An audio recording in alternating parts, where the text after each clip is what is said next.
If you're a solar panel company and you're looking for a consistent flow of inquiries built for your business that's not shared, this video is for you. Today we're going to be breaking down all of the different strategies in regards to what's working for solar panel companies and also what's not working and what you should be avoiding.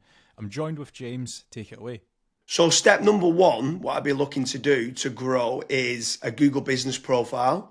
If you already have one, I'd be making certain that I would be reaching out to all my existing clients to try to get me as many 5-star reviews as possible. It's a great way, a Google business profile, to generate more leads. There's obviously getting citations and doing Google business profile posts and uploading photos on there.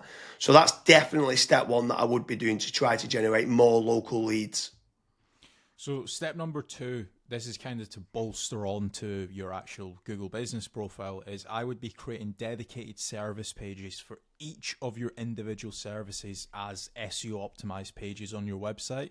Now, the good thing is when you start doing that, it's also going to help, first of all, rank your actual SEO optimized page, but there's also a more likeliness chance of your Google business profile ranking and showing up for those keywords as well. So you're indirectly going to get more phone calls as well. Yeah, for sure. And if you are looking for more local leads, another option that you could be doing is PPC lead generation. That's pay per click within Google or within Bing, where you're trying to target the bottom of the funnel keywords that can try to generate you some more inquiries. The difficult part to this is you need to make certain you do team up with a good pay-per-click agency, because there is click fraud and there's also needing to build up like a negative keyword list, so it's not people applying for jobs like a careers kind of job. So PPC can work well, but it can, in the wrong hands, you can waste a lot of money, but it's another way of generating local leads. Yeah. And then after that, you've also got like meta ads as well. So like Facebook, Instagram, where the next time when somebody goes on to Facebook, they might be scrolling, they might see your ad. Now, there's a few different ways that you can set up Facebook ads. You've obviously got option A, which is like lead forms, which is like really easy to do. They don't even leave the Facebook platform, like they never click onto your actual website. Now, the issue with lead forms is that the quality might not be great, but you can obviously add more questions in to try and up that quality of the actual lead.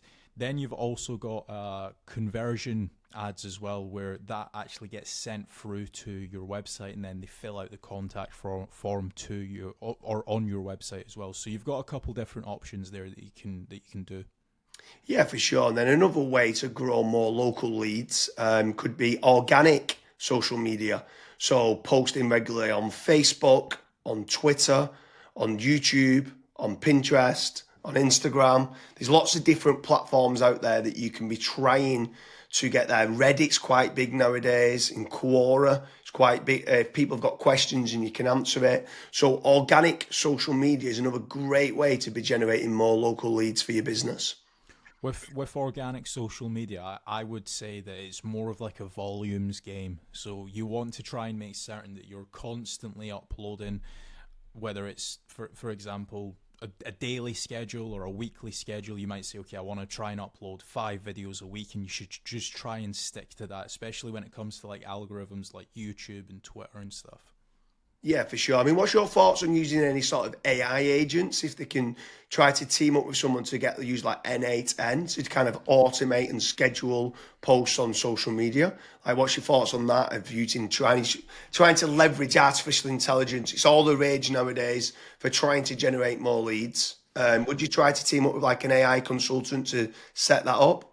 Yeah, so I mean, you can definitely go down that route where you're setting up AI agents to potentially crop up some videos and auto-publish to YouTube, Facebook, Twitter and stuff. But another thing that I would also be focusing on is AI search. So a lot of people have started to kind of move away from Google. Not everyone, because there's billions of people still using it every single day, but there are slowly people starting to search in engines such as like ChatGPT, Gemini, Claude, Grok.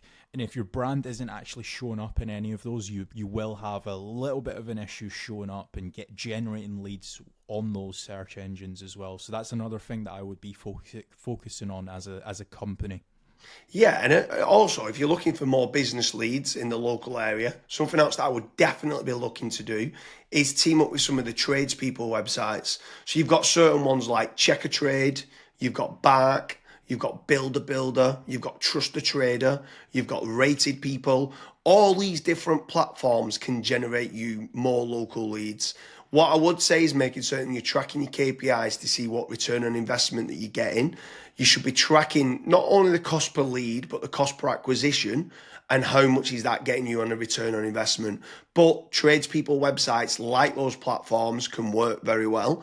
I would say make certain you check out the links in the description because we do quite a lot of different videos in comparing Checker Trade with FatRank or Bark with FatRank, Rated People with FatRank, Builder with FatRank.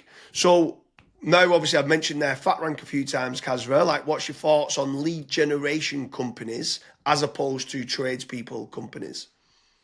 Yeah, so with lead generation companies, I would almost say that every single lead generation company, you want to try and do your due diligence. So make certain that if you are in a specific niche, that lead generation company has actually generated leads in that industry before. I would also maybe even have like a strategy call with them and say like, okay, this is my budget, this is how many leads I ideally want, etc.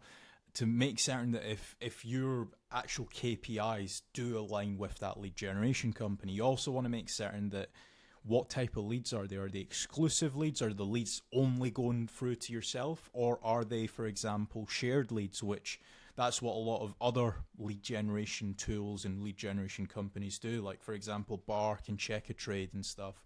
Whenever myself and James have spoke to company owners that have used those services, that's one of their biggest pain points where they say, yeah, it's a shared lead and it's kind of a rat race down to the bottom of who's the cheapest, basically. So that's a couple things that I would be asking lead generation companies before partnering up with them. Yeah, for sure. I mean, if anyone is interested in generating more local leads, I strongly recommend heading over to fatrank.com, where we have a commission-based lead generation service. That means you only pay a finder's fee on converted jobs. You have nothing to pay on the pay per lead. You have nothing to pay until you get paid, until you convert that job on a pay per sale basis and you've completed the job and been paid.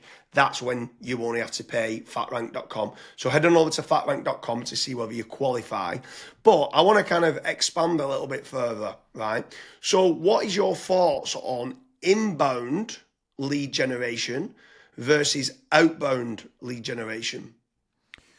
So I always prefer inbound. The conversion rate of not just getting the lead, but the lead actually converting into a paying customer, into money coming into your business bank account is a lot higher. The last stat that I saw for that was something like 16.1% end up converting into a paying customer as opposed to 1.4% when it's a outbound lead. Yeah, that's pretty crazy. That's like a 12... But yeah, it's 12 times more conversion. Yeah, Like, it's exactly. crazy how much more conversion that is. You need to do a lot of volume for kind of outbound, whether it's cold calling or cold email or like LinkedIn Sales Navigator and stuff like that. And sometimes you just need a lot more staff to do it as well. And people sometimes don't. They're looking at the cost going, I want to generate 3 leads. And they're like they think they're generating 3 leads, but they still cost of like the email sending, still cost of then the sales team tried to convert them and stuff like that. So yeah, I completely agree with you that inbound leads is so much better than kind of outbound leads. But when what's your thoughts then on some people ask the question that come through that want local leads and then they talk about, are these real-time leads? Like, is real-time leads very important to get? So as soon as they inquire, it comes through to you straight away. Yeah, it's very important. I think the last stat that obviously we this was internally that we saw was if you are able to get a real-time lead, it converts 60% higher than was it 60 or 65%? 60, I think I think like 63% higher. And Right. when we came and got the KPIs down, it was like trying to respond in under a minute, and it was like, what? We used to think Yeah. 5 minutes was good, and then when people respond in under a minute, so inquiry comes in, can you either ring them or email them back saying thanks a lot for the inquiry, and then getting more information? Yeah, it was Yeah, so pretty. I mean, I'm not saying that every company needs to respond in under a minute, but there are certain things that we obviously look at FatRank when we're looking to partner up with businesses. That's one of the things that a lot of businesses they kind of fall short on, where they might be away for 5 days on holiday and they don't have somebody to pick up the leads, and we're still providing the leads. So there's all these little different nuances that we look at when we are partnering up with companies. But the best thing that I would recommend to anyone that's looking to scale their business, that's looking to get a consistent flow of in high quality leads, is just fill out the form at FatRank. The team will tell you if you're the right fit or if you're not, and we'll also tell you and give you feedback why you're not the right fit and what you should do as your next steps. So I hope you like all the different strategies we've gone through there to generate more solar panel leads.